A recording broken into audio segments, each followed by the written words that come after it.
Ergaati dubbatte maaltu na naasisa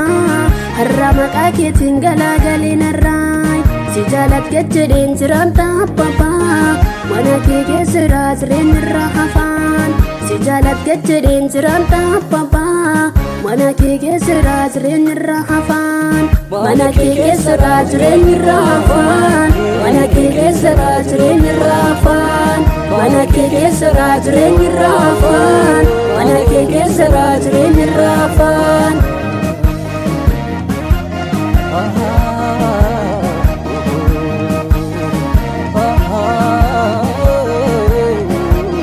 wanta na yaaddeessu hundumaatti dhiisee si jaaladhe jedheen hojjedha hojii kee wanta anaaf ta'u yaaddeerta dursitee homtuu gannan qabu nan faarsa maqaa kee wanta anaaf ta'u yaaddeerta dursitee homtuu gannan qabu nan faarsa maqaa kee wanta anaaf ta'u yaaddeerta dursitee homtuu gannan qabu nan faarsa maqaa kee ergaati dubbatte maaltu na naasisa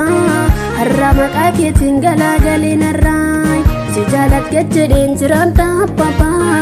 mana kee keessa jireenya irraa hafaan si jaaladhe jedheen jiraanta abbaa mana kee keessa jireenya irraa hafaan mana kee keessa jireenya irraa hafaan mana kee keessa jireenya irraa hafaan mana kee keessa jireenya irraa hafaan mana kee keessa jireenya irraa hafaan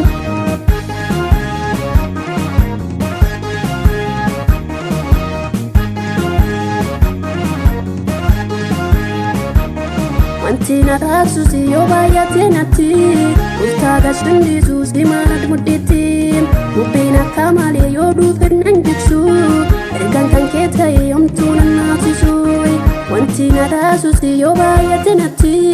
ultaa gashindisu si marat mudhitti bubbeen akka malee yoo dhufe nan jigsu ergaan kan kee ta'e homtuu nan naasisu ergaan kan kee ta'e homtuu nan naasisu ergaan kan kee ta'e homtuu nan naasisu ergaan kan kee ta'e homtuu nan bochisu ergaan kan kee ta'e homtuu nan bochisu ergaati dubbatte maaltu na naasisa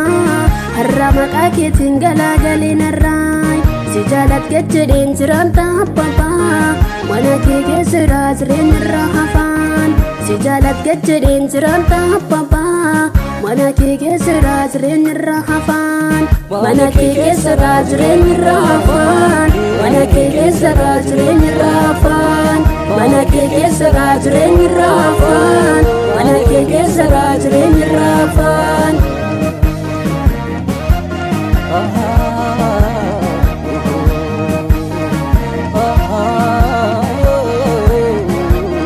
jireenyi si keessa haara qalbii qaba gooftaa kee jiru furtuu ilmaan namaa ergaa na taasiste jannata diiboraa kanaaf si faarfadha maaltu ganna qabaa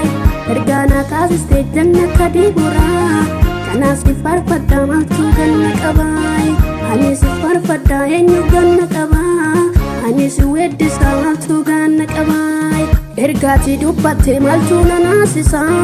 har'a maqaa keetiin galagalee narraa si jaaladhe jedheen jiraanta abbaa mana kee keessa jireenya irraa hafaan si jaaladhe jedheen jiraanta abbaa mana kee keessa jireenya irraa hafaan mana kee keessa jireenya irraa hafaan mana kee keessa jireenya irraa hafaan mana kee keessa jireenya irraa hafaan mana kee keessa jireenya irraa hafaan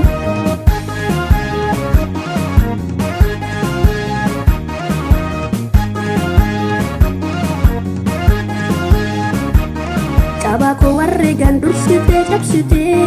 ibadaan kan qabne narraatti gannatte badiko warre gandursite salphiste kan dubbadeen fitu olmaati naaf olte badiko warre gandursite cabsite kan dubbadeen fitu olmaati naaf olte ergaati dubbatte maaltu na naasisa har'a maqaa keetiin galagalee narraa si jaaladhe jedheen jiraan taphaphaa mana kee keessaa jireenya irraa hafaan si jaaladhe jedheen jiraan taphaphaa mana kee keessaa jireenya irraa hafaan mana kee keessaa jireenya irraa hafaan mana kee keessaa jireenya irraa hafaan mana kee keessaa jireenya irraa hafaan mana kee keessaa jireenya irraa hafaan mana kee keessaa jireenya irraa hafaan mana kee keessaa jireenya irraa hafaan mana kee keessaa jireenya irraa hafaan